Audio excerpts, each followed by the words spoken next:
नमस्कार, मी देवा राखुंडे. ज्या ठिकाणी दिवंगत नेते उपमुख्यमंत्री अजित पवार यांच्या विमानाचा 28 जानेवारीला अपघात झाला होता, त्या अपघात स्थळावरती मी सध्या आहे. तुम्हाला दाखवतो, हेच ते अपघात स्थळ आहे ज्या ठिकाणी अजित पवार यांना घेऊन येणारं विमान जे आहे ते कोसळलं होतं. समोर बघताय तो रनवे 11 आहे आणि त्याच्यासमोर हा जो समोरचा परिसर मी तुम्हाला दाखवतो, हे गोजूबावी नावाचं गाव आहे. त्या गावाचा हा परिसर आहे, शेतकऱ्यांची शेती आहे. या शेतीची सपाटी आणि या रनवेची उंची बघितली तर जवळपास 400-500 फुटाची जो गॅप आहे, आपल्याला 400-500 फुट तो या ठिकाणी दिसेल. म्हणजे हा जो रनवे, तो रनवे जमिनीपासून वरती जवळपास 150 ते 200 फूट उंचीवरती आहे. आणि अजित पवार यांचं विमान जे कोसळलं ते इथं खाली कोसळलं. खरं तर ते विमान जे आहे ते या रनवेवरती लँडिंग होणार होतं, मात्र रनवेवरती लँडिंग न होता ते विमान थेट या ठिकाणी कोसळलं. मुळातच इथले स्थानिक असे सांगतात, मी आता काही इथल्या स्थानिकांशी बोललो, तुम्हाला हे घर दाखवतो मी माझं पाठीमागच्या या बाजूचं.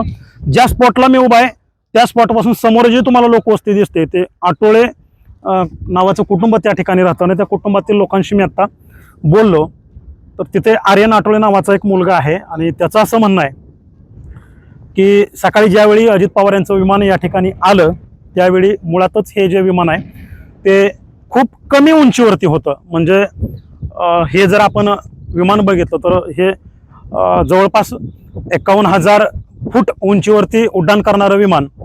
आणि रनवेची सुरुवात जर आपण बघितली तर हा स्टार्टअप पॉईंट, या स्टार्टअप पॉईंटला एवढ्या कमी उंचीवरती विमान होतं. ते विमान या गावात जे काही लोकवस्ती मंदिर आहेत त्याच्या कळसाला पण घासेल असा गावकऱ्यांनी अंदाज व्यक्त केलेला आहे. अशी परिस्थिती त्या दिवशी होते असं गावकऱ्यांचं म्हणणं आहे. ज्यावेळी विमान या ठिकाणी आलं त्यावेळी वरून विमान 90% क्रॉस झालं. 50% म्हणण्यापेक्षा 90% अँगलमध्ये ते सरळ यायचं ते मूड झालं आणि थेट आलं आणि तोंड या ठिकाणी आपटलं. ज्यावेळी ही घटना घडली त्यावेळी या कुटुंबातील जो तरुण आहे, जो आपल्याशी आता काही वेळापूर्वी बोलला आर्यन आटोळे, तो त्याच्या घराच्या पाठीमागेच होता. त्याचं असं म्हणणं आहे की मी या ठिकाणी धावत आलो आणि धावत आल्याच्या नंतर मी पाहिलं तर हे विमान जे आहे ते या ठिकाणी पडलेलं होतं.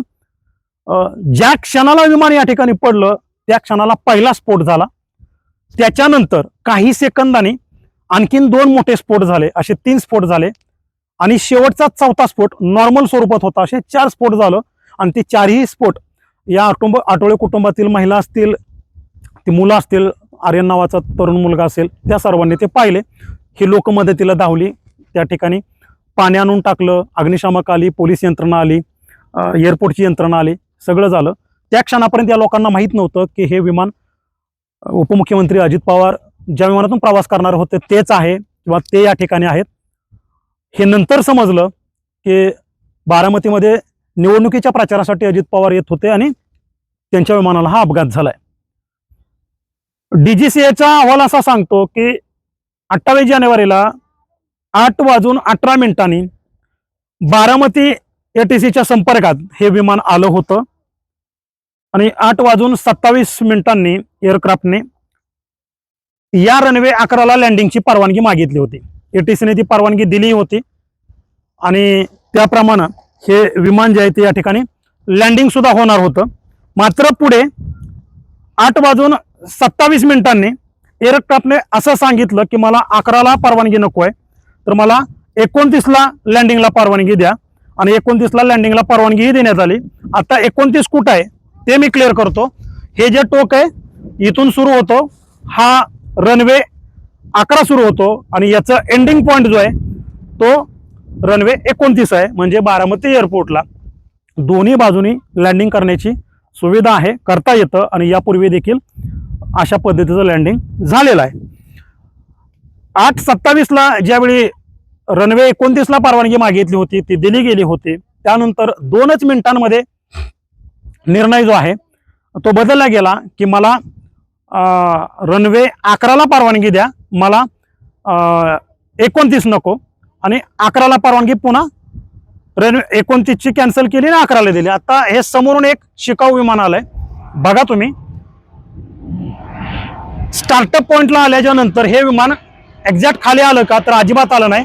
रनवे पासून विमानाची उंची जवळपास 100 फूटपेक्षा अधिक राहिली. पुढे गेलं आणि पुढे गेल्यानंतर मग 500 मीटरवरती त्याने रनवे पकडला. एक्झॅक्ट त्या दिवशी असं होणं अपेक्षित होतं, मात्र अजित पवार यांच्या विमानाचा जो अपघात झाला त्या दिवशी असं घडलं नाही. गावकरी असे सांगतात की 8:39 आसपास विमानानं पहिला लँडिंगचा प्रयत्न केला होता एअरक्राफ्टनं, पण तो अशक्य झाला म्हणून गोवा राऊंड घेतलं. आणि गोवा राऊंड घेतल्यानंतर गावाला त्यांनी चक्कर मारली. त्यावेळी गावातले काही लोक भयभीत झाले की विमानाचा आवाज हा खूप विचित्र येतोय. नेहमी ज्या पद्धतीनं विमानाचे आवाज येतात तसा हा आवाज नाहीये. त्याच्या शंका कुठेतरी लोकांना होत्या.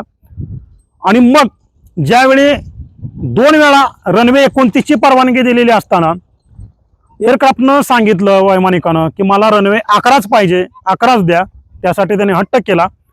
त्याने असं सांगितलं 8:43ला की मला रनवे 11 दिसतोय, मी आता रनवे 29ला जो जोडला जाणार होतो तो मी आता कॅन्सल करतोय आणि रनवे 11वरती मी लँडिंग होतोय. आणि 11वरती लँडिंग होत असताना हे शेवटचं त्याचं जे बोलणं होतं ते 8:43ला झालं. आणि 8:44ला जी को पायलट होती तिचा ओ शट एवढेच आवाज त्याच्यामध्ये आले आणि विमान जे आहे ते थेट जमिनीवर येऊन आदळलं आणि त्या ठिकाणी त्याचा ब्लास्ट झाला. मुळात काल रोहित पवार यांनी जी पत्रकार परिषद घेत मुद्दे मांडले त्यामध्ये रोहित पवार यांचं असं म्हणणं आहे की जर तुम्हाला दृश्यमानता कमी होती तर DGCAच्या नियमानुसार जर 5 किलोमीटरची दृश्यमानता असेल तर तुम्ही लँडिंग करू शकता आणि टेकऑफ करू शकता. जर तुम्हाला दृश्यमानता कमी होती तर मात्र तुम्ही जो गोवा राऊंड दुसरा घेतला होता तो आणखी तुम्ही तिसरा घ्यायला पाहिजे होता. घाई गडबड करण्यापेक्षा एकतर तुम्ही बारामती एअरपोर्टला ते लँडिंग करायचं, नसेल तर पुण्याला लँडिंग करायचं. मात्र तुम्ही न ती मुवमेंट न करता त्याही पलीकडे तुम्ही घाई गेली. दुसरी गोष्ट, तुम्हाला 2 वेळा बारामती ATCनं रनवे 29ला उतरण्याची परवानगी दिली होती.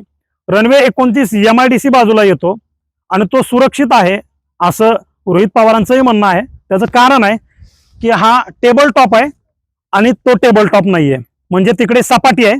जर विमान तिकडं ज्यावेळी परवानगी मागितली होती गोवा राऊंड केलता 8:36ला आणि त्यावेळी मग तिथे जर रनवे 29वरती जर हे लँडिंग केलं असतं तर मग काय झालं असतं, तर एकतर विमान रनवेवरती लँड झालं असतं आणि जर रनवे सोडला असता बाजूला गेलं असतं तर ते निश्चित क्रॅश झालं नसतं आणि अजित पवार यांसोबत सर्वच जण सुरक्षितरित्या त्या ठिकाणी राहिले असते, वाचले असते, बाहेर पडले असते. मात्र असं न होता या ठिकाणी घाईगडबड झाली असा आरोप रोहित पवार यांचा आहे.